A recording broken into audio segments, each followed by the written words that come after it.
We're a little late with our instant reaction pod today, but sometimes you just got to sleep off winning 6 in a row against your arch rival.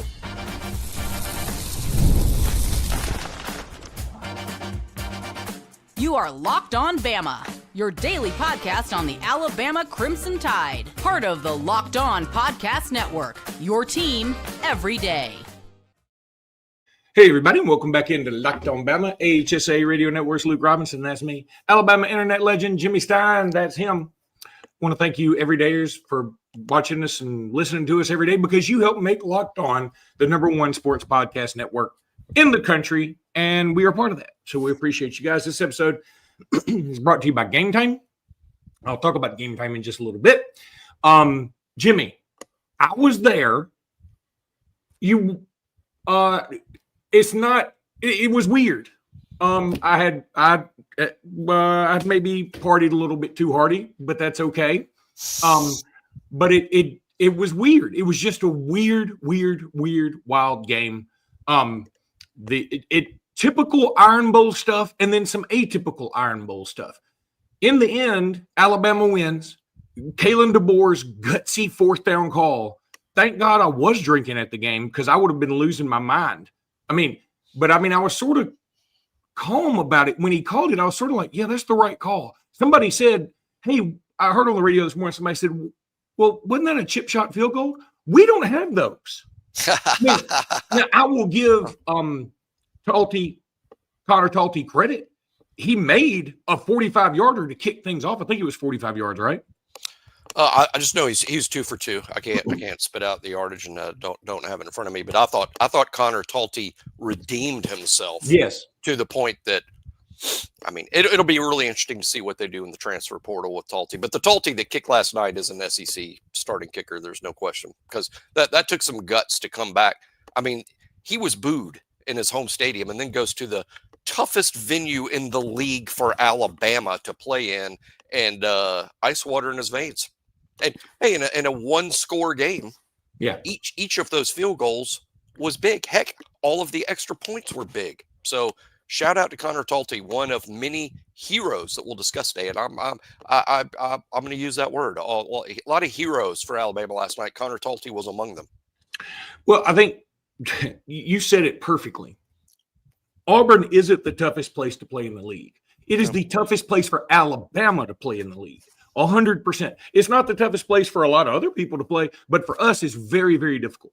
And I thought that was on display last night when we get up 17-0. And frankly, this team has no business coming back from a 17-0 deficit. Auburn doesn't against our defense. Our defense is pretty good. And give Auburn credit, they did come back. And it shook me a little bit because when it was 17-0, I'm like, okay, there's 3 scores. I don't know that Auburn can score 3 times on us. I'm talking about 3 field goals, 3 whatevers. And so I'll give them credit for that. It's weird to me when you look at the stats and you see that Ashton Daniels' stats outside of the touchdowns, really completions and attempts were about the same as Ty Simpson.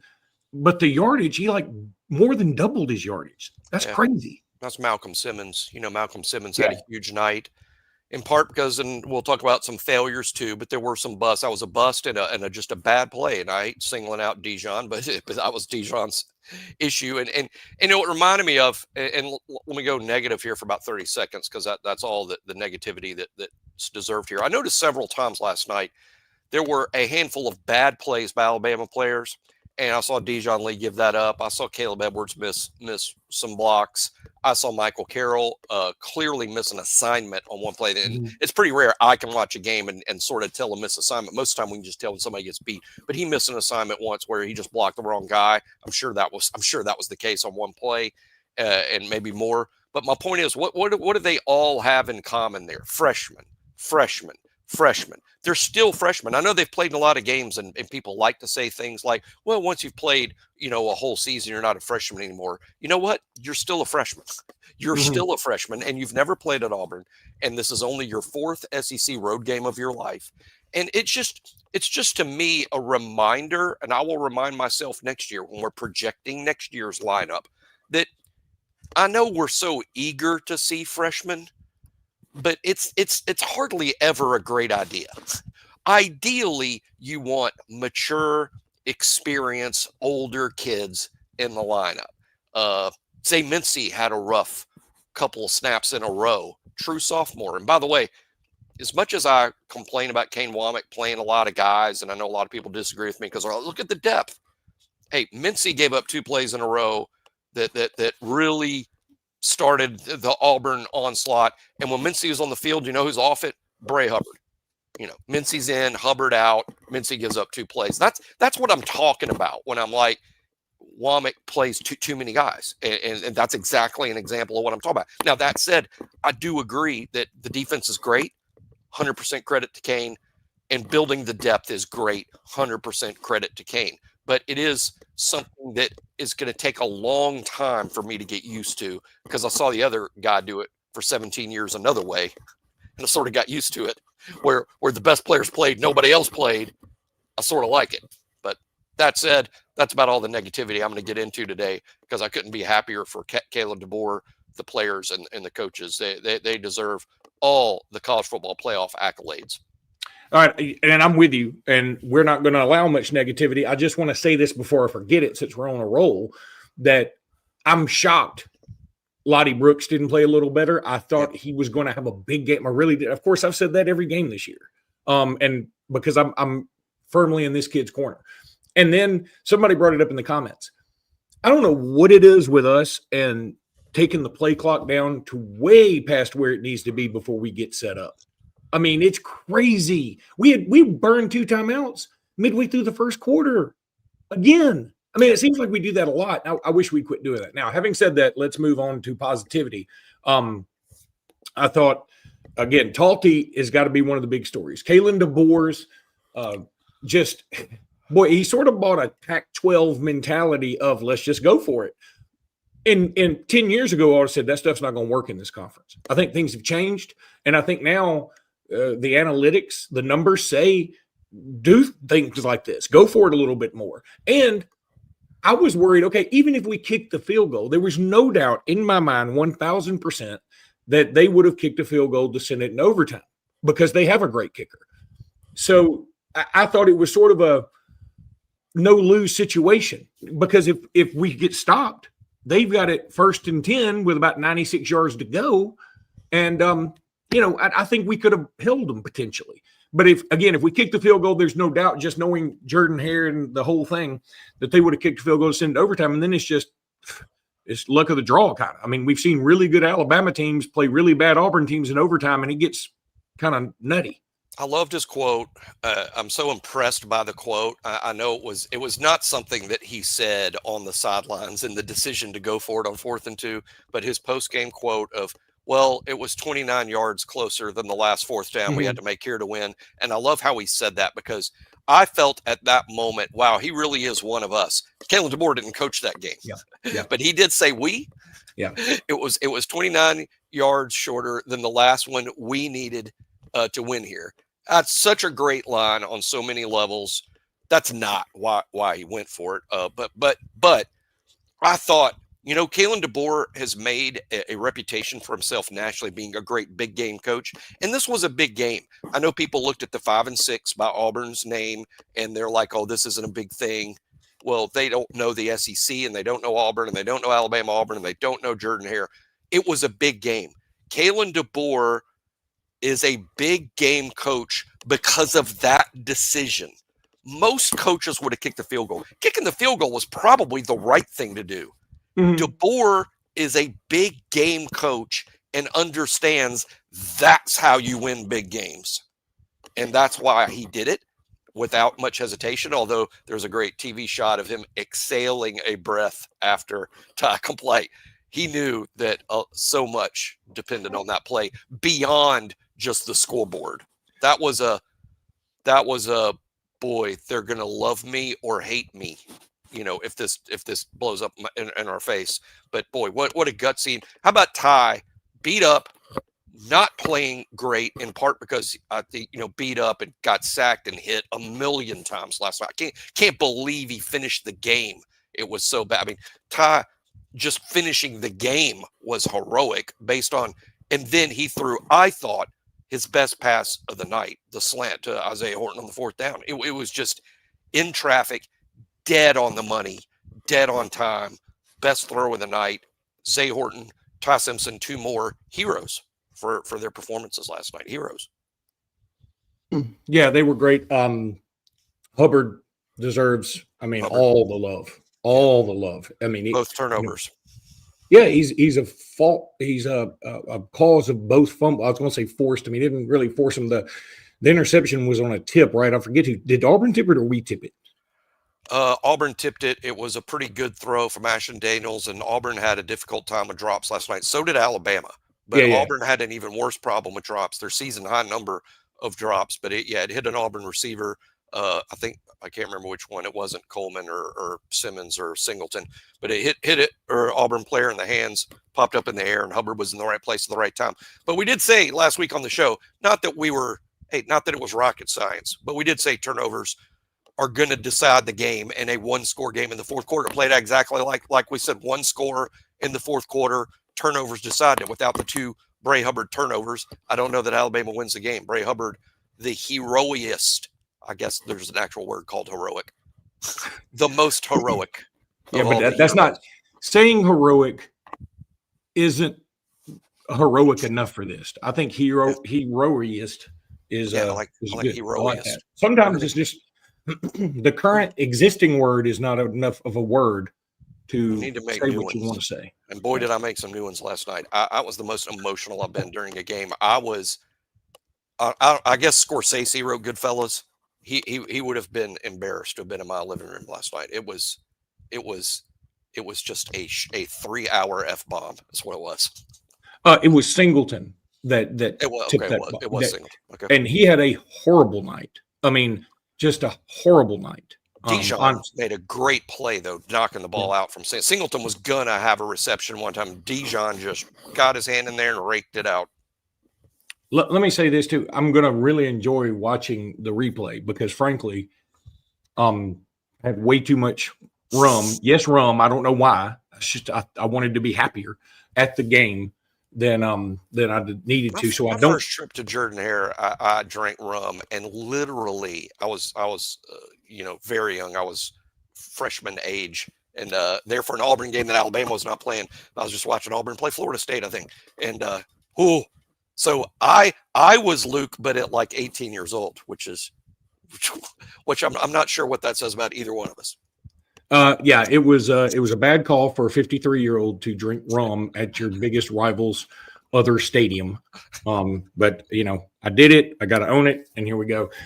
So I want to talk more about this game, but we certainly do have to get into like what everything means that happened yesterday for the CFP. I also want to talk about some of the injuries because it sounds like Alabama. They might have to be dealing with some injuries heading into this Georgia game. Right now, though, I want to tell everybody about game time. I love game time. Y'all do too. The World Cup is coming back to North America for the first time since 1994. I didn't know that. And with 48 teams for the first time ever, it's going to be massive. But let's be honest, getting tickets is usually the hardest part of anything, frankly. That's why the Game Time app is clutch, finally giving fans a real advantage when it comes to snagging seats. With Game Time, you can track price drops in real time, get alerts when great seats open, and buy tickets the moment they hit the app. That's a big deal. You just pull up the app. The layout of the app is so awesome. It makes everything so simple to scroll through matchups and compare seat views. The seat view feature is a game changer too. You literally see what the pitch looks like from your exact seat before you buy. So you can see like exactly how this thing's going to look. That's great. Take the guesswork out of buying World Cup tickets and every match, concert, or event, anything you want to go see with Game Time. Download the Game Time app, create an account, and use code LOCKEDONCollege, $20 off your first purchase. Again, download the app, make an account, and use code LOCKEDONCollege, $20 off. Swipe, tap, ticket, go. Game Time. Do it today.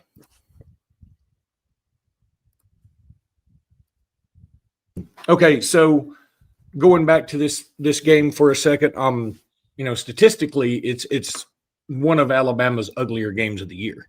I mean, it felt like we moved the ball a lot, but we really kind of didn't. Yeah. You're up 17-0, and I remember even thinking this in the stadium in my rum-induced coma, like, I can't remember our good plays. It felt like we just it was not a thing. It wasn't like these spectacular moments. And on top of all that, and again, I don't know necessarily, I said we weren't going to talk negatives anymore. I don't know that this is a negative. It's just a fact. Ryan Williams wasn't targeted once. I think it's also weird. Wait, yeah. He didn't play a lot. Yeah. I think it's also weird that Ryan Williams and Cam Coleman are probably the two guys discussed the most between Alabama and Auburn fans right now, because they both great wide receivers that came out around the same time. Both of them state champion winners. They're just fantastic players. And Ryan Williams was non-existent in this game. And Cam Coleman had 5 catches, 43 yards, and then the game-ending fumble. I mean, it's just kind of weird. I think for similar reasons. I mean, until we learn differently, and we'll know later today or tomorrow. I think Ryan didn't play much, and I think that's probably health related largely, not 100%, but largely. So Ryan didn't play a ton of snaps, or at least as much as one would assume he would play. We'll see about the snap participation chart that'll come out a little later today. But I think you'll see that Ryan's snaps were way down. And Cam Coleman, I'm not sure everyone saw this. Certainly at the stadium, he wouldn't have. But the very first time Cam Coleman was targeted, he went up awkwardly. He came down bad and limped off the field. I think Cam Coleman played the entire game hurt. It was bad. I don't know what happened, but it might have been his hamstring. But he went down awkwardly on the very first play and immediately limped off the field and didn't return for a while. I think Cam Coleman and Ryan Williams are just not 100%, and that's why we just didn't see 100% performance out of either one. Now, I was breaking my arm, pat myself on the back earlier about the turnovers and one score, and this is what we predicted. Here's what I predicted that was 100% wrong. Couldn't have been more wrong. I said as soon as Alabama develops a little bit of a run game, it's going to benefit the pass game so much. Yeah. The opposite happened. Alabama ran the ball better than anyone expected they would. Good Lord. Are you okay? I didn't have rum last night, but I was up late. Some now. I was up late. So Alabama ran the ball. They found a run game. And I couldn't have been more impressed against who it was. They ran the ball well, and the pass game just died. I mean, it was the worst throwing the ball, exhibition for Alabama all year. I think that was the worst. They threw the ball. Some of it was on Ty. A lot of it was on the pressure. Some of it was on the receivers for drops. It was just a poor performance from the pass game, which blows my mind, because we finally put together a run game where Jam Miller, Daniel Hill, heck, A.K. Deer got in there a snap or two, caught a ball. The run game showed up and then the pass game disappeared. Did not see that coming at all. Tell me what's going on with Jam Miller before we move on to something. Who, by the way, I mean, he running wise, he probably had his best game. Yeah. I mean, so terrible. He finally reemerges as a really good player and a big part of the win. Jam was a big part of last night's win. And then it looked like an ankle to me, but he ended the game on crutches, not even dressed out. It's hard to imagine watching how the extent of the injury last night. It's hard to imagine him being healthy for Georgia. I'm not here to report that he won't be, but it is hard to imagine. We have a very beat up football team right now, from Ty, who took just numerous big hits last night. Jam out, Kevin Riley's out, Cuevas out. It's a beat up team, especially on offense. Yeah, it is. It's any chance about some of these guys for next week? We got a big game. I'm not optimistic. Now, we will know more. There will be Monday press conferences. Now there's another game, so we'll hear from Kane Womack. We'll hear from Ryan Grubb and DeBoer on Monday. We'll get a lot of that information then. But based on I'm expecting against Georgia a beat up Ty Simpson, Daniel Hill and A.K. Deer at running back, Caleb Edwards, Jay Lindsey, and Marshall Pritchett trying to hold down tight end. I didn't think that group was great last night, though might have been better than I'm giving them credit for, because I do think one thing that we said was when Cuevas was lost, we might replace him with 2 guys. And that's what's happened. Alabama's played a lot more 12 personnel with Cuevas out. Mm-hmm. Maybe that's helping the run game, that you got 2 tight ends out there doing some blocking instead of 1. But I didn't, when I watched it, I didn't think it was that good. I think Pritchett had a drop that wasn't great. I'm not sure that group played well, but that's what we'll have again for Georgia, because I don't believe Cuevas will be back. Offensive line, again, Carroll brings a physical presence that they really need, and he's going to be such a great player. I'm not sure he had the best of nights either. We'll look at the PFF grades. I don't treat them as gospel, but I am always interested in the PFF grades. I've seen a couple of comments from folks say, hey, why are they running Ty Simpson late in the game if he's banged up? And my answer to that is they're simply just trying to win the game. And they're trying to do, you got to do I mean, if he's out there, yes, you want to protect him as much as possible. But if, on that late run he had, where he got well into Auburn red zone, I mean, I think he may have gotten down to the 4 or something, right? I can't remember. Yeah. But, and he got, I mean, you could have called targeting on the tackle that hit him out of bounds. I don't care that they don't. Some people were just up in arms about it. I don't even know what targeting is anymore, so it doesn't bother me that much. But I think, Ty did what he had to do. I think you need to give Ty credit for toughing it out versus be upset that we made him run, because you're trying to beat your arch rival. If you lose to Auburn, well, that's what we're already in the playoffs. You lose to Auburn and you're out. You're out of it all. And not only you're out of the SEC title game, you're probably out. I mean, people are starting to look forward to the portal. I mean, it's just the nature of the beast now. It would have been the ramifications of losing that game were jaw-dropping. I mean, in terms of the negativity, the black cloud that would have been hanging over the program all the way to kickoff next September. But they didn't. They found a way to win. And it was 3 games to me. The first game, Alabama kicked Auburn's butt behind a shocking run game. That was the story of the 17-0 lead. Boy, Alabama's running the ball. Auburn can't even make a first down. Act 1, Alabama just kicked their Auburn butt all over the field. Act 2, they kicked Alabama's butt. They kicked Alabama's butt 20 to 3. 20 to 3. A butt kicking, largely behind Ashton Daniels, who was very difficult to tackle last night. Ashton Daniels, very impressive with his legs. And Malcolm Simmons, huge game. Again, one time was because Alabama, I thought, made a bad play. But Malcolm Simmons put up some real numbers. Auburn kicked Alabama's butt in Act 2, 20 to 3. Act 3, the finale, Alabama. 8-minute drive. All Ty Simpson's guts, running and throwing, with Kalen DeBoer earning himself a spot in Iron Bowl lore with the 4th and 2. I think that should be. I thought we would leave this game, Luke, with a name for the game, like Gravedigger, like Kick 6, like Van Tiffin's kick. I make a motion. I move the court that we accept 4th and 2 as the title for the game. 4th and 2. DeBoer's gutsy 4th and 2. Ty's great throws. Zay Horton, 3rd touchdown. The 4th and 2 game. Yeah, huge. Also, I mean, the talk running around is that Alex Golish will end up at Auburn. I frankly think that's a really good hire. I hate that it's a good hire, but it sounds like it's not Durkin. No, it's not Durkin. In fact, Matt Zenith, Auburn is expected to hire USF's Alex Golish as his new head coach. Sources tell me. I'm impressed.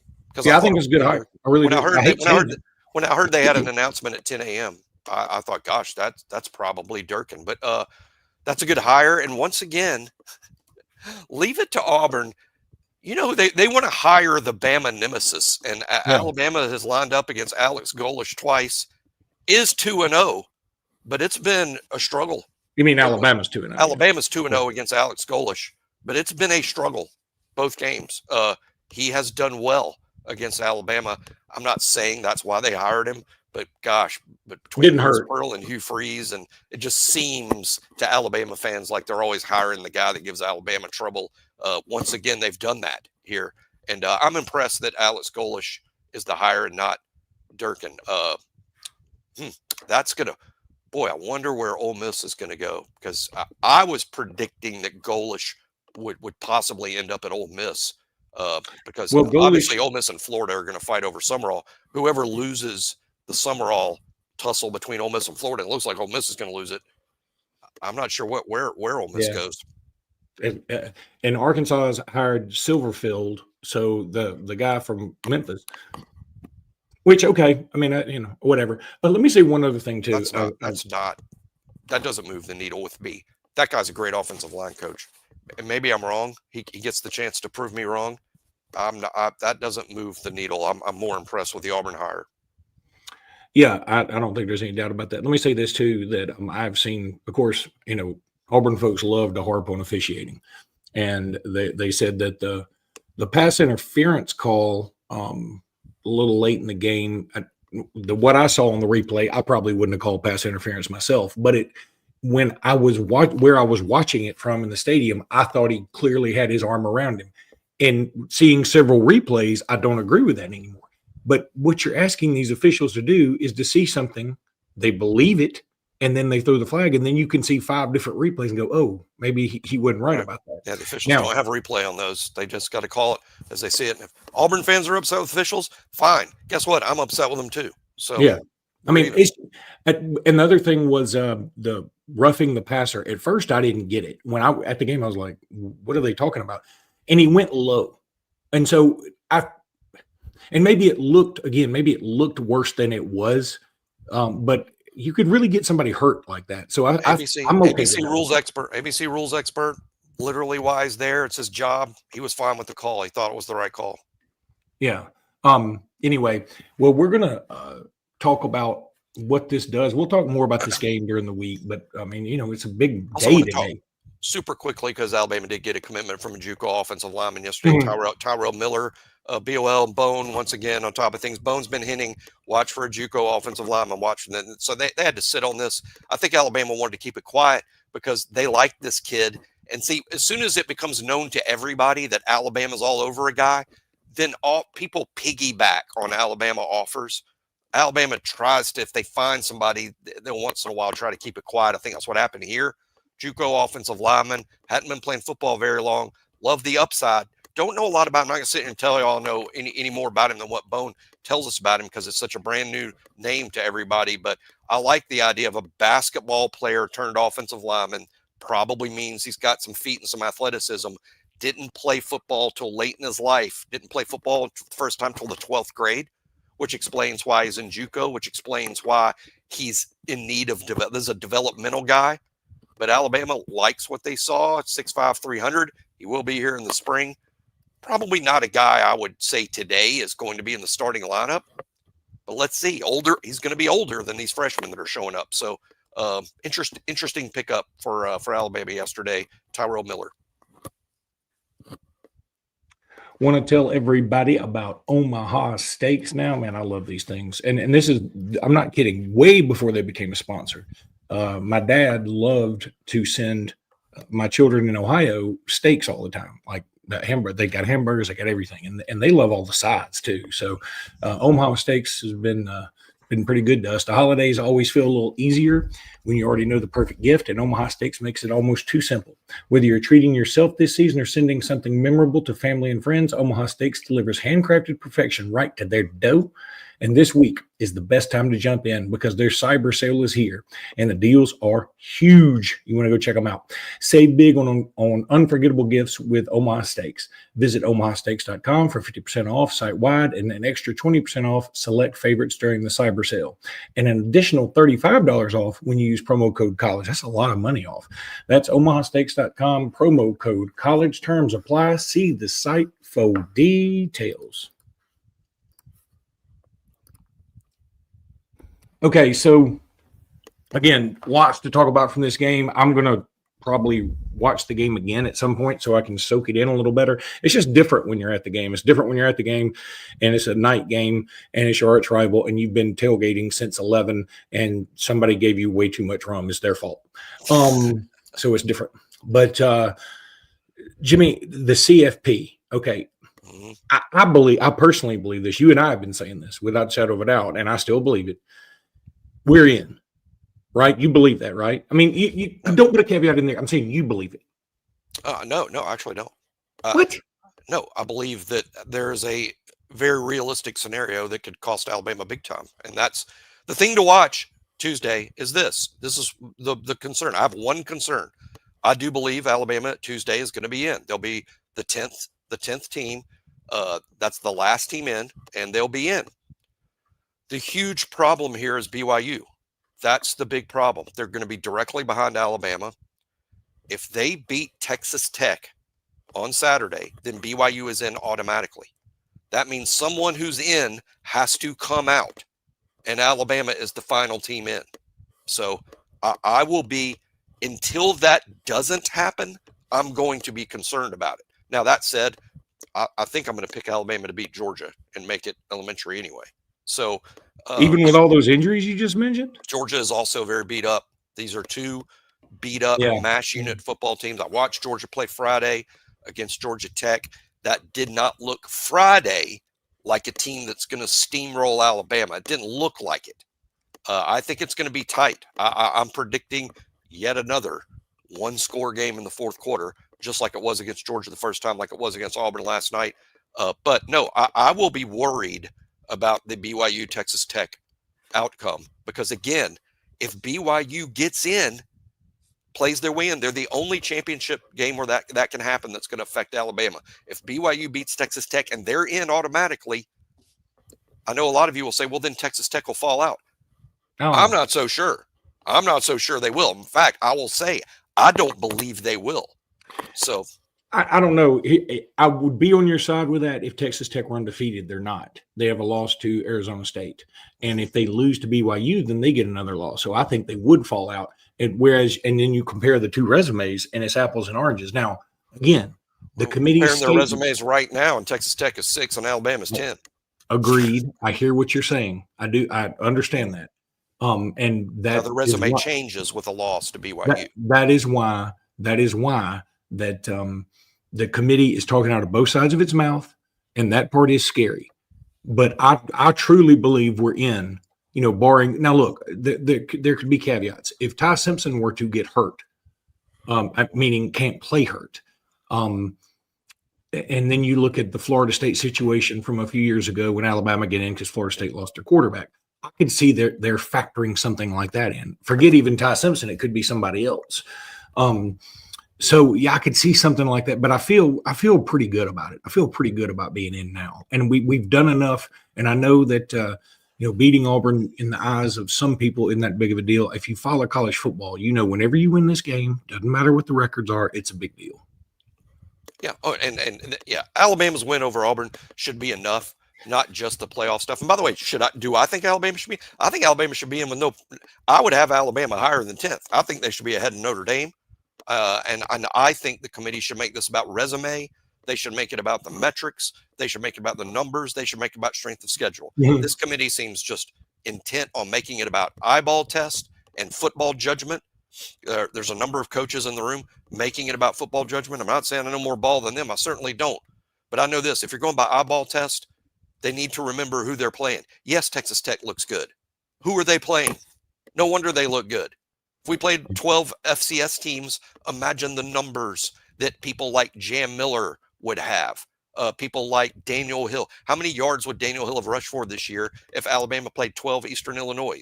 And I'm not saying that's what Texas Tech has done or that Notre Dame has done, but I think strength of schedule and who you beat and your quality wins should matter a ton.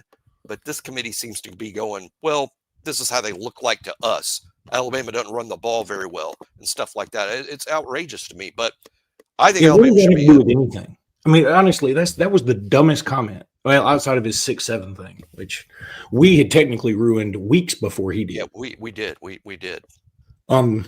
Now, we apologize to all elementary school children. we do. And the nation. I still don't know what it means. I still think it means nothing. I don't know why. Anyway. All right. That's going to do it for today's pod. We will be back shortly, very shortly, with more. We're going to look at this game. Big win for Alabama, 6 in a row. Celebrate it, enjoy it, go have fun, and get ready for Georgia. Until next time, roll tide, everybody. Roll Tide.